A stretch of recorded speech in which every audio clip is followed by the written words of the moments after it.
Nous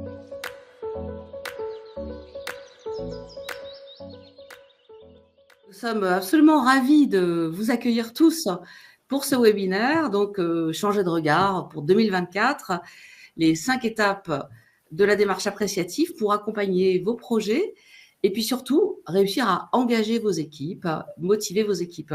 Donc on va être ensemble pendant 45 minutes et puis on a la chance d'être à 3 pour être avec vous dans ce webinaire. Béatrice, je te laisse te présenter. Oui, bonjour à toutes et à tous. Ravie d'être avec vous. Donc, je suis Béatrice. J'ai près de 20 ans d'expérience en grande entreprise en management. Et aujourd'hui, je suis consultante, coach professionnelle et formatrice chez Chronos, cabinet de conseil et formation. Merci Béatrice. Moi, je suis Caroline Prime, donc une vingtaine d'années d'expérience de management d'équipe au sein de grandes entreprises. Je suis consultante en management, Chronos Partner, coach professionnel et je suis certifiée dans la démarche que nous voyons aujourd'hui, l'Appreciative Inquiry. Et nous avons avec nous Cécilia, qui est notre modératrice pour aujourd'hui. Elle va s'occuper de recueillir vos commentaires et vos questions dans le chat. Et nous répondrons à vos questions à la fin de notre intervention. Bonjour Cécilia. Bonjour, bienvenue à tous. Alors, la démarche appréciative, l'Appreciative Inquiry, c'est une méthode de conduite de changement qui s'inscrit en rupture avec des approches plus traditionnelles de résolution de problèmes. Elle va reposer le changement sur la réussite, les acquis, les énergies positives des équipes et de l'entreprise. Et tout ça selon une méthode bien huilée que nous allons vous présenter. Nous verrons aussi que les applications de la démarche appréciative sont assez nombreuses. Je propose à Béatrice de nous présenter le sommaire de ce webinaire. Alors, ce webinaire que nous avons construit en 4 temps. Un premier temps, effectivement, savoir de quoi nous parlons quand nous parlons d'Appreciative Inquiry. Comme tu l'as dit, Caroline, les champs d'application qui sont effectivement nombreux. Et puis, nous allons nous appuyer sur 2 socles de cette démarche. Le premier socle qui sont les 5 principes clés à comprendre dans cette démarche et les 5 D qui nous permettront d'agir. Donc, un petit teasing sur les 5 D. Qui sont-ils ? Pour commencer, donc sur cette première partie, finalement, de quoi parlons-nous quand nous parlons d'Appreciative Inquiry ? Eh bien, tout simplement, commençons par le commencement. Souvenez-vous, en école, cette histoire qui est le bulletin de notes que vous avez tous connu et les fameux commentaires que nous avons tous plus ou moins eus, peut mieux faire, rarement peu d'efforts. Une croyance se met en place. C'est pour certains de se dire il est nécessaire de dire à l'autre ce qui ne va pas et d'identifier exactement le problème. Ce qui peut nous amener aussi sur une deuxième croyance qui finalement d'en oublier ce qui va bien et de croire que finalement si ça se passe bien, eh bien c'est que c'est normal. Si tout va bien, c'est que c'est normal. Alors, si on fait le parallèle en entreprise aujourd'hui, combien de managers aujourd'hui, qui sont pour autant bien intentionnés, évidemment, peuvent négliger de souligner le 90% du travail qui est bien fait ou de n'intervenir que lorsqu'il y a une difficulté qui se présente ou une erreur qui est commise. C'est ce qu'on va appeler, nous, la culture de la critique et plutôt la recherche du déficit. On va regarder plutôt ce qui ne va pas plutôt que de regarder ce qui va bien. Et on va se dire effectivement que vouloir traiter ce qui dysfonctionne, évidemment que c'est légitime, mais ne focaliser que sur ce qui dysfonctionne peut réduire finalement ce champ de vision. Et finalement, on en revient à la résolution du problème qui devient un objectif en soi. Et là, peut-être que quelques têtes vont dire, mais qu'est-ce qu'elle me dit sur la résolution de problème ? Eh bien, on a été plusieurs à se pencher sur le sujet. Tout a commencé en 1986 pour vous donner aussi l'historique, un peu plus de 40 ans que nous parlons d'Appreciative Inquiry, avec les professeurs, notamment David Cooper-Ryder, qui a travaillé sur le sujet, qui a fait une conférence qui a pu initier cette Appreciative Inquiry en 1987. Et depuis, effectivement, le sujet permet d'avoir, vous l'avez là, toute la bibliographie. Et en 2003, l'arrivée en France, à travers Jean Pagès et Jean-Claude Baralis, qui ont créé en 2009 l'Institut français de l'Appreciative Inquiry. Ceci étant dit, on parle anglais, Appreciative Inquiry, comment effectivement le définir en français. 2 termes importants, appreciate et inquire. Dans l'appreciate, on va être dans la valorisation, dans aller chercher à comprendre et reconnaître ce qu'il y a de meilleur autour de nous et de pouvoir valoriser ses succès, ses réussites. Et le inquire, donc dans la notion d'exploration, de découvrir, on va être vraiment dans une posture de pouvoir poser des questions, étudier, rechercher. Alors, comme on l'a dit en introduction, c'est un nouveau regard. L'objectif étant de se dire, effectivement, d'emmener les équipes, de pouvoir les engager. On peut avoir parfois les freins, le manque d'enthousiasme sur des projets où on se dit, voilà, encore une décision forcée par là-haut, et puis nous, derrière, il faut qu'on déroule. Là, l'idée, c'est vraiment de raisonner en inverse et d'aller chercher cette nouvelle efficacité à travers cette démarche en utilisant l'effet temporel, le passé, le présent, le futur. Le passé, eh bien, on va s'arrêter à nos réussites, ce qui a bien marché, pour pouvoir effectivement aller rechercher aussi nos forces, les compétences qu'on a mis en place.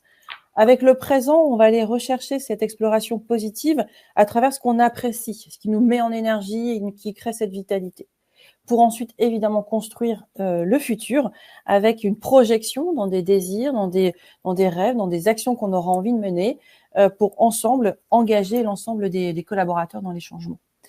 Alors, pour bien partir dans cette démarche et pour que Caroline puisse prendre la parole juste après, 3 dimensions qui vont être vues par Caroline.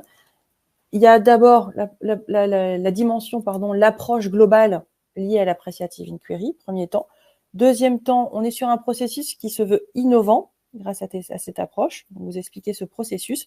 Et enfin, le troisième point, c'est la posture qu'on a et que va aussi vous expliquer Caroline. Alors effectivement, l'appreciative inquiry, c'est un changement d'approche globale. Dans une approche un peu classique, on va être dans la résolution de problèmes. L'objectif, quand on est dans la résolution de problèmes, c'est qu'on va se trouver dans... L'entreprise va partir d'un besoin qui n'est pas satisfait. On va analyser les causes de ce besoin avec une technique qui existe, il y en a beaucoup. Ensuite, on va définir des pistes de solutions, des plans d'action pour passer à l'action. Alors là, dans une démarche un peu classique, la difficulté, ça va parfois être d'embarquer le collectif. Il va falloir expliquer et puis faire tout pour embarquer le collectif. Dans l'approche de l'appreciative inquiry, en fait, on va partir d'une ambition qui va donner envie. L'entreprise va définir une ambition positive, attractive. Ensuite, on va apprécier, comme on l'a dit tout à l'heure avec Béatrice, les ressources de l'entreprise qui vont permettre d'atteindre cette ambition. On va imaginer ensemble où est-ce qu'on a envie d'arriver.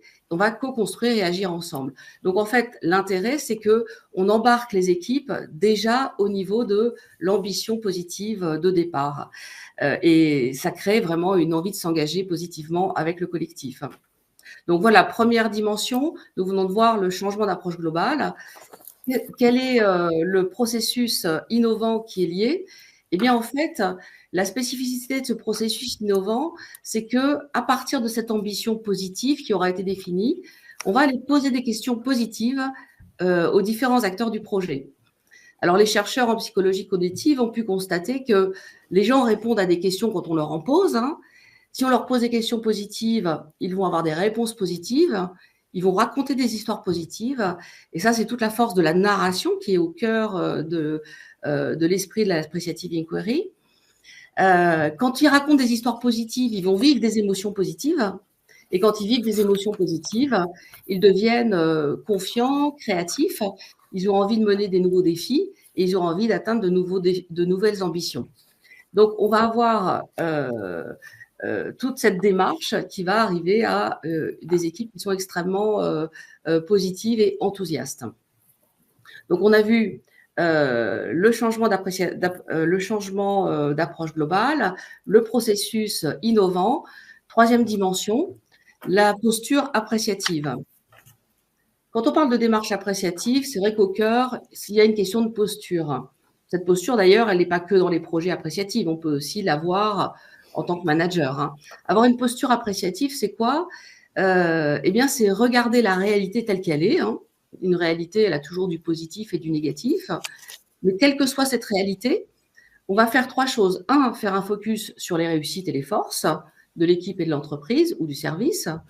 2, on va accompagner ces équipes pour les mener vers l'excellence en essayant d'amplifier leurs forces et pas en essayant de combler leurs faiblesses. Et 3e dimension, on va renforcer l'énergie vitale de son organisation ou de son service avec ses forces. Donc, on voit que le regard positif va être en lui-même générateur d'optimisme et d'engagement collectif. Alors, Béatrice, finalement, cette posture appréciative, pour les managers, ça voudrait dire quoi? Eh bien, une bonne question, parce qu'effectivement, on va se parler d'un manager appréciatif dans cette posture. C'est d'ailleurs une conviction que l'on porte chez Chronos et que nous proposons aussi dans nos formations managériales.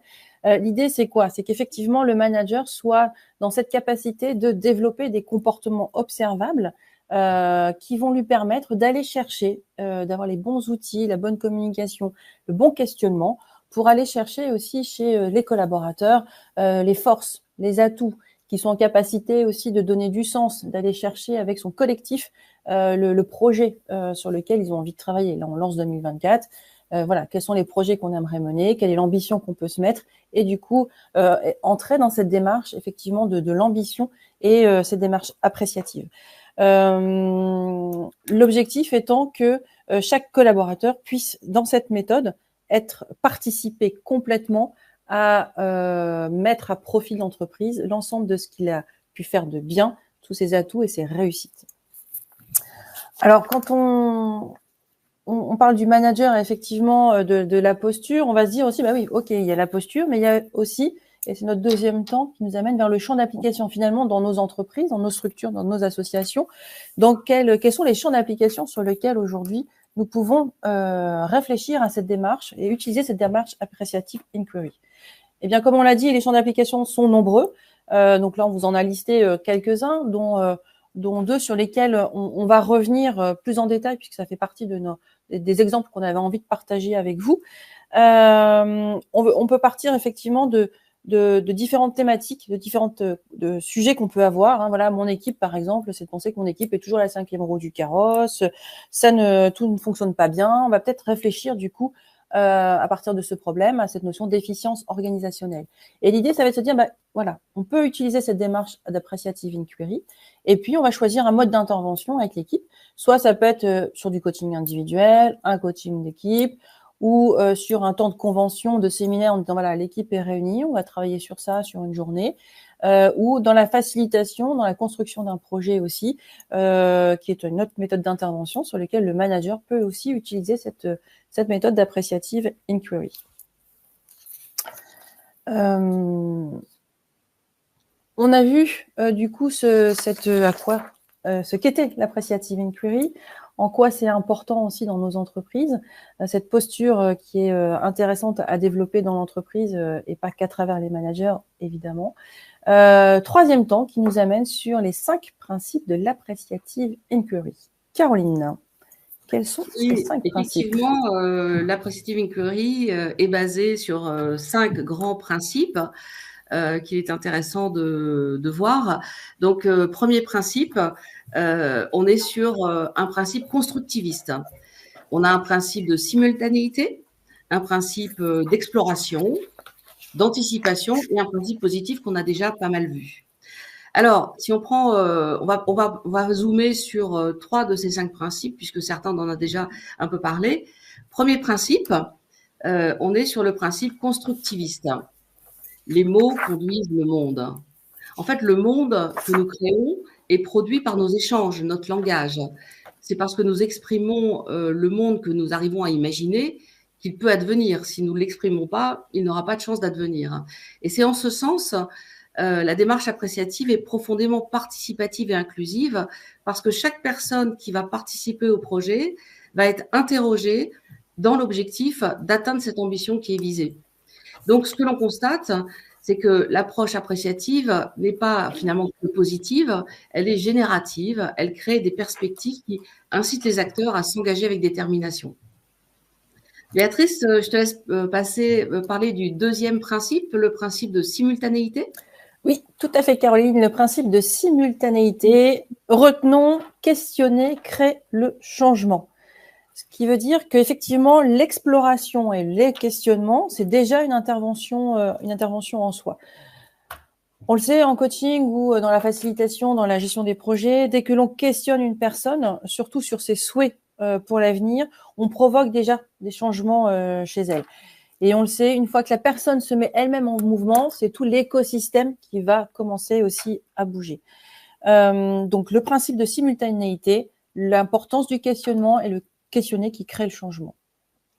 Autre principe sur lequel nous souhaitons zoomer, le principe d'anticipation.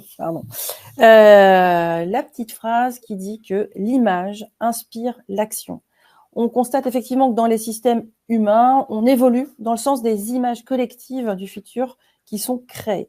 Et c'est vraiment cette vision du futur qui va aujourd'hui guider nos comportements et les actions du présent.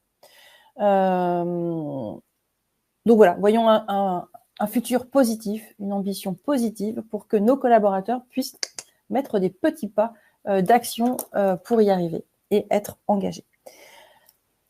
On a vu les 5 principes clés de l'appreciative inquiry dans la démarche, dans la philosophie. Ce que nous vous proposons maintenant, c'est de rentrer dans le vif du sujet avec la méthode en 5 étapes et les fameux 5 D que nous allons découvrir ensemble. Les 5 D. Nous avons le premier D de définir, le deuxième D de découvrir, le troisième devenir, le quatrième qui est de designer, décider, et enfin le dernier qui est de déployer. Ce que nous vous proposons, donc vous voyez bien la chaîne de ces 5 D, c'est de pouvoir zoomer sur les 5 D à travers des exemples. Et je te donne tout de suite la parole, Caroline, sur cette première phase qui est le définir. Très bien, merci. Donc, première phase définir, d'ailleurs, c'est une phase au cours de laquelle on va demander vos avis, on va vous questionner. Cette phase définir, c'est l'étape, l'objectif qui sera de clarifier l'ambition à atteindre. Hein.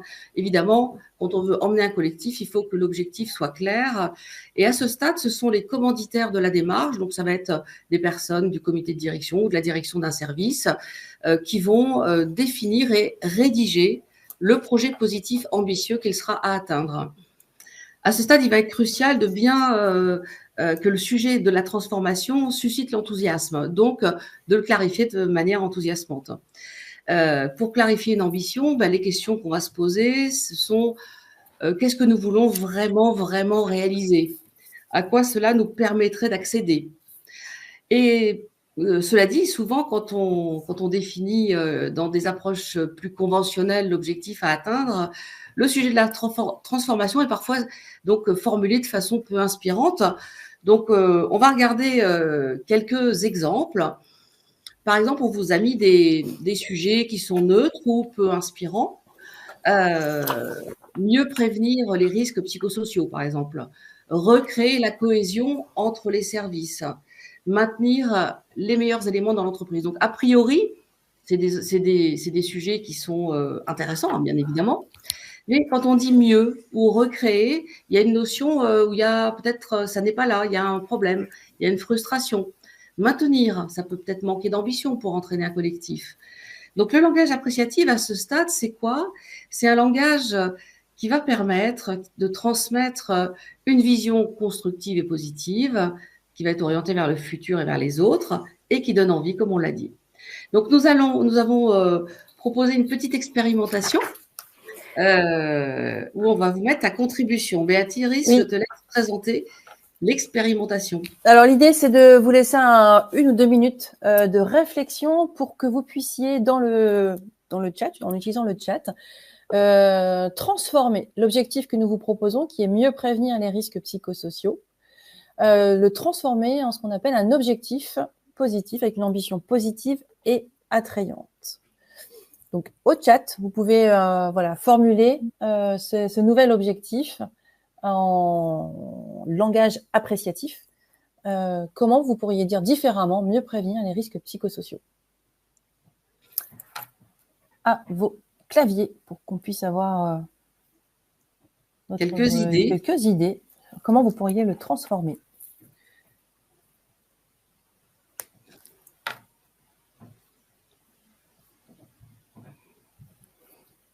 Nous avons Vous avez participé à la prévention des risques psychosociaux, tout à fait.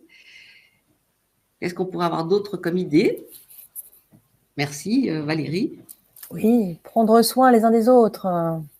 Oui, tout à fait. Mm. Cultiver le bien-être au travail. Améliorer la santé en entreprise.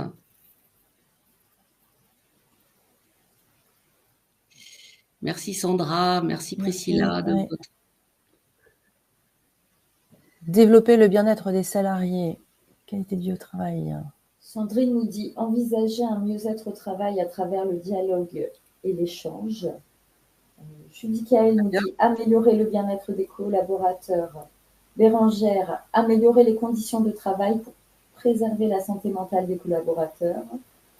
Adeline, qualité de vie au travail, QVT. Laura, favoriser le bien-être des collaborateurs. Frédéric, optimiser le bien-être au travail. Valérie, veiller au bien-être de ses collègues. Herrero nous dit et si nous en parlions. Ça donne envie. Véronique, mettre en place des conditions de travail favorables. Emmanuel, favoriser la santé physique et mentale des équipes. Léa, créer des espaces de travail porteurs de plaisir et de stimulation professionnelle. Adeline, premier secours en santé mentale. Ok. Voilà plusieurs idées. Merci à tous pour votre participation. Merci à tous. Merci à tous. Donner envie aux collaborateurs de s'engager durablement par Priscilla. Alors, vous l'avez vu, hein, l'idée, c'est vraiment de... Et je vous remercie pour tout, nous vous remercions là, pour tout ce que vous nous avez proposé. C'est cette capacité, finalement, de partir d'un problème et de se dire, voilà, comment... d'un langage qu'on pourrait... qui est OK, mais qui est plutôt neutre, de le transformer en quelque chose de positif, avec cette orientation positive qui va donner envie aux collaborateurs de participer au projet. Donc voilà, par exemple, pour mieux prévenir les risques psychosociaux, on pouvait vous proposer aussi offrir à tous un environnement de travail propice à la coopération, par exemple. Quand on se parle, voilà, problématique de cohésion dans les équipes, on pourrait écrire effectivement recréer de la cohésion, mais pourquoi pas plutôt définir une orientation positive qui serait une équipe solidaire au service de Synergie 2025, par exemple. Ou dernier exemple, maintenir les meilleurs éléments dans l'entreprise. C'est un objectif qu'évidemment on peut se fixer et qu'on pourrait transformer en devenir ensemble l'entreprise la plus attractive du secteur pour ses équipes. L'idée est là. Une fois que d'avoir cette orientation positive et de prendre un petit temps de réflexion pour vraiment se définir cet objectif, cette ambition, puisqu'une fois que l'ambition est déterminée, elle nous donnera du coup différents thèmes à travailler. Offrir à tous un environnement de travail propice à la coopération. Voilà, il y a l'environnement, il va y avoir la notion de travail, la coopération. En tout cas, il y a plusieurs thèmes qui vont pouvoir en découler sur lesquels on va les explorer. Donc, on va rentrer un petit peu plus dans chaque thématique à partir d'un questionnement et nous le verrons à partir de 4 questions qui feront partie de ce qu'on appelle le guide d'entretien. Et nous allons commencer, pour être concrète, sur le premier exemple avec Caroline, sur les risques, justement, on continue sur ces risques psychosociaux. Merci Béatrice. Effectivement, donc on part de l'ambition, on définit des thèmes à approfondir et ensuite des questions qui sont liées au thème. Alors, le langage appréciatif est particulièrement important quand on aborde un thème comme la prévention des risques psychosociaux. Après, on prendra un thème sur l'engagement de l'équipe. Et c'est vrai que quand on parle des risques psychosociaux, le fait de réaliser, par exemple, une étude sur les difficultés des salariés et sur les risques psychosociaux peut avoir lui-même un effet démultiplicateur du mal, si on ne fait pas attention au langage qu'on va employer. Chez Chronos, par exemple, quand nous faisons des questionnaires pour mesurer les risques psychosociaux, nous allons mesurer aussi et beaucoup ce qui va bien, c'est-à-dire toutes les ressources de l'entreprise qui permettent de prévenir justement ces risques. Alors là, dans le cas qu'on a voulu vous présenter, on est dans le cas d'une entreprise qui a questionné son équipe sur le bien-être au travail et ressort de cette enquête des actions à mettre en place pour prévenir le stress, renforcer la confiance et développer l'autonomie. Donc, on a défini une ambition qui est nous désirons créer un environnement relationnel où chacun se sente bien et en confiance pour travailler ensemble de façon efficace et autonome. De cette ambition positive qu'on va proposer à l'ensemble des salariés, on a identifié 2 thèmes. Premier thème, se sentir bien et en confiance. Deuxième thème, travailler ensemble de façon efficace et autonome. Et justement, c'est sur ces 2 thèmes qu'on va créer des questions qui vont permettre d'aller questionner l'ensemble des personnes participant au projet. Alors, sur ce premier thème, voilà, donc on va faire un focus sur ces 4 questions. Se sentir bien et en confiance. En fait, les questions sont extrêmement structurées. La première question va toujours faire référence à l'histoire de la personne. Racontez-moi une réussite professionnelle dans laquelle vous vous êtes senti bien et en confiance. La deuxième question va faire appel aux ressources de la personne. On va la questionner pour qu'elle fasse émerger ses talents, ses réussites, ses forces. Sans fausse modestie, quelle a été votre contribution personnelle à cette réussite, votre talent, vos forces? Troisième question, on va être sur les satisfactions, les motivations. Qu'est-ce qui vous a procuré le plus de bien-être et de confiance dans ce que vous avez vécu, dans cette réussite? Quatrième dimension, on va aller sur les souhaits, c'est-à-dire à partir de ce socle-là, qu'on a fait émerger positif chez la personne, finalement, comment elle se projette. Donc, quels sont les 2-3 souhaits que vous aimeriez formuler pour vivre le plus souvent possible cette situation positive de bien-être et de confiance dans votre environnement professionnel? Voilà un premier exemple de livret qu'on pourrait faire. Donc, un livret avec l'ambition, la première question et le premier thème et les 4 questions. Puis en deuxième page, on aurait le deuxième thème avec d'autres questions. Ce petit livret servira ensuite après à la deuxième étape. Béatrice, je te laisse présenter le deuxième cas que nous vous proposons sur l'engagement de l'équipe. Oui, donc là, on va toujours repartir du contexte qu'on partage, enfin que le client nous partage évidemment. Voilà, partir d'un constat qu'il y a un problème d'absentéisme plutôt fort et une équipe qui ne semble pas engagée.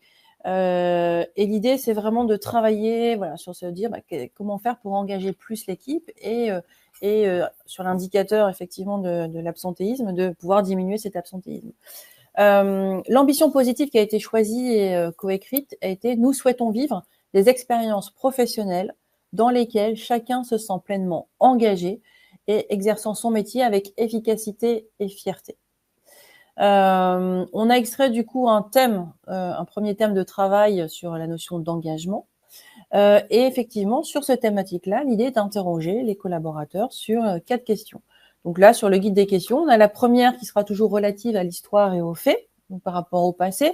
Racontez-moi, donc on est dans la narration, racontez-moi un moment au sein de votre équipe au cours duquel vous vous êtes senti plein de ressources, d'énergie et complètement engagé. Évidemment, il y a toute la phase d'écoute du collaborateur. On va ensuite passer à la deuxième question. On va aller chercher ces ressources. Donc, l'idée, c'est vraiment de se dire, sans modestie excessive, évidemment, quelles sont les qualités, les compétences, les savoir-faire, les talents que vous avez mis en œuvre à cet instant-là. On écoute, on recueille. Et ensuite, on est effectivement dans la troisième question qui va être la satisfaction, donc plutôt collée au moment présent. Qu'est-ce qui vous procure un maximum de plaisir et de satisfaction dans cette situation? On écoute, on recueille. Et ensuite, effectivement, quatrième question, projection, donc par rapport aux souhaits. Finalement, à partir de cette expérience, quels seraient les 3 souhaits ou les 3 désirs que vous aimeriez formuler pour vivre un engagement extraordinaire au sein de votre équipe? Et là, on permet aux collaborateurs de se projeter.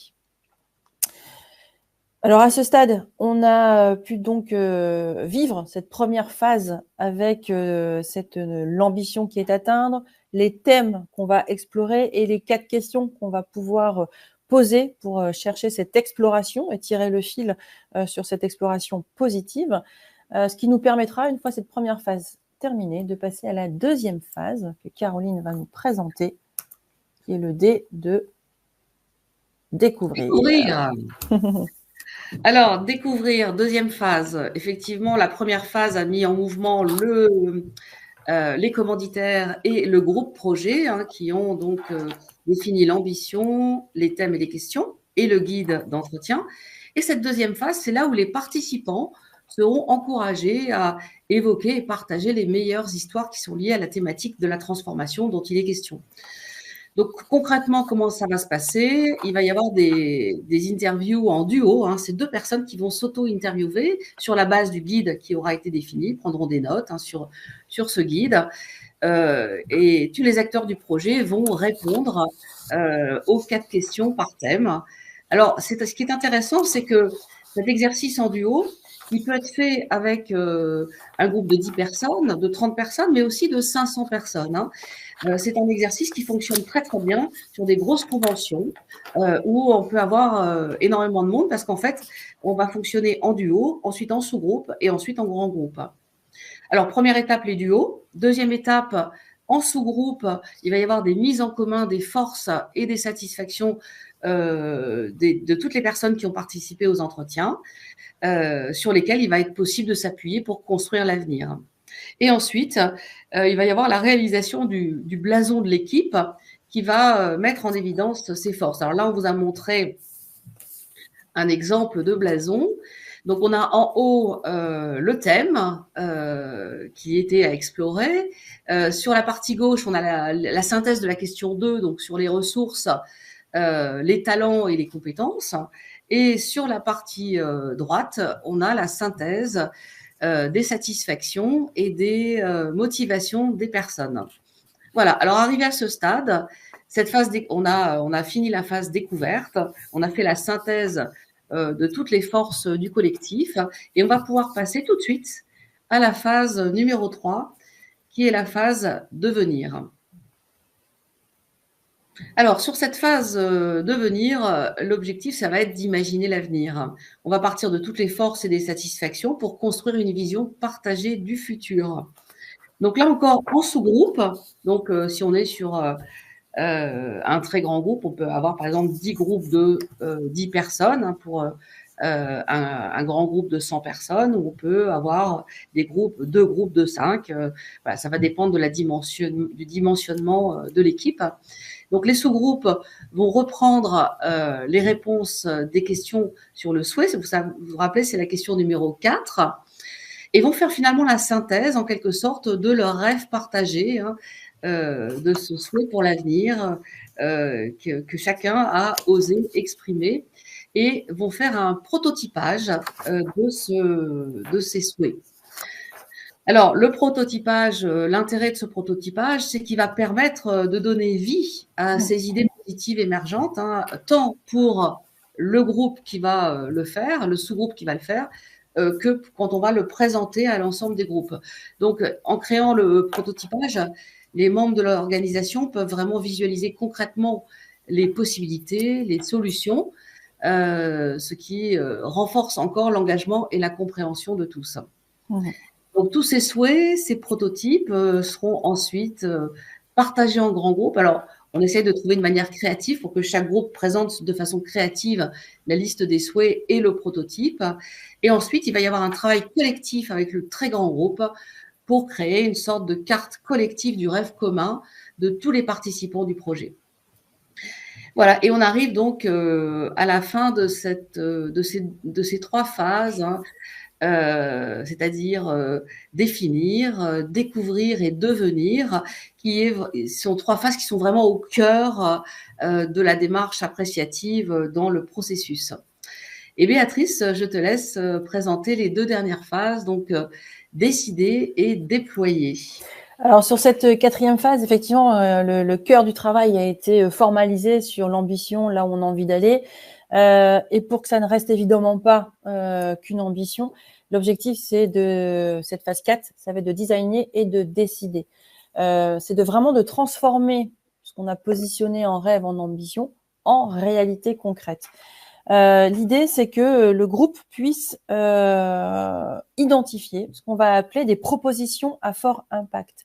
Alors, qu'est-ce qu'on appelle une proposition à fort impact ? Eh bien, c'est une proposition qui va aller nous permettre de poser une action qui serait différente de notre routine, qui va au-delà des habitudes que l'on pourrait avoir. Ça va être une proposition aussi qui va aussi donner envie d'agir et qui mettra en mouvement le collectif. Elle exprimera évidemment ce qu'on veut sur la réalité de notre terrain, ce qu'on a envie de délivrer au quotidien. Elle est atteignable et bien réaliste, et elle va s'appuyer sur les forces qui ont été identifiées. Donc, toutes les propositions à fort impact seront travaillées par petits groupes pour ensuite être valorisées et discutées en grands groupes. Alors, par exemple, Caroline, si on devait trouver là une proposition à fort impact sur l'exemple que nous avions pris avec de travailler sur la bien et en confiance, est-ce que tu pourrais nous en proposer une? Alors, je vais vous en proposer deux.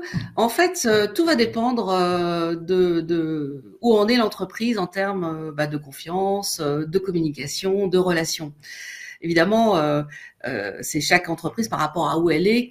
Il va falloir avoir des propositions fort impact par rapport à où on en est à un instant T. Hein.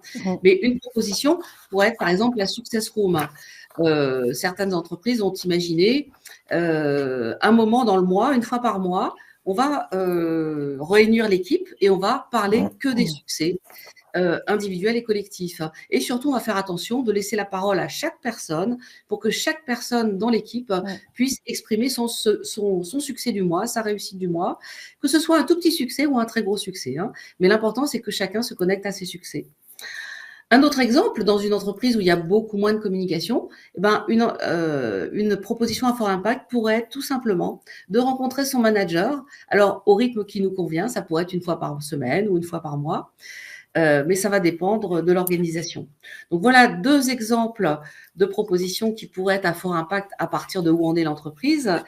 Et si l'on parle de notre deuxième thème concernant l'engagement de l'équipe, une proposition qui a été faite à fort impact, c'était de proposer aux managers qui le souhaitent dans une entreprise de créer sur une année un projet d'amélioration de quelque chose pour leur entreprise, au service de leur entreprise dans la globalité, pas dans leur métier, mais quelque chose qui va dépasser leur métier. Ça, c'était une proposition à fort impact qui a eu pas mal d'écho dans les équipes. Voilà quelques idées qu'on peut donner, Béatrice. Merci, Caroline. Ce qui nous emmène sur la dernière phase, le dernier D, qui est le D de déployer. Parce qu'effectivement, voilà, on sait, il y a une discussion, il y a des propositions à fort impact qui sont faites, qui sont issues du groupe du travail des collaborateurs. Et l'objectif maintenant, c'est d'agir. Donc, c'est la mise en action du collectif à partir de ces différentes propositions. L'idée, là, on est dans une approche qui va finalement être plus classique que d'habitude parce qu'on va être vraiment dans le qui, le quoi, le quand, sachant que les équipes sur base de volontariat, celles qui ont participé, qui ont décidé de ces propositions, on va les appeler les équipes innovantes, qui sont volontaires et qui auront évidemment tout cet enthousiasme pour prendre en charge chacune des actions. Et c'est là où on retrouve, et le cœur du sujet, hein, l'engagement des équipes. Moi, collaborateur, j'ai participé à toute cette démarche, j'ai pu structurer ce qui a bien marché.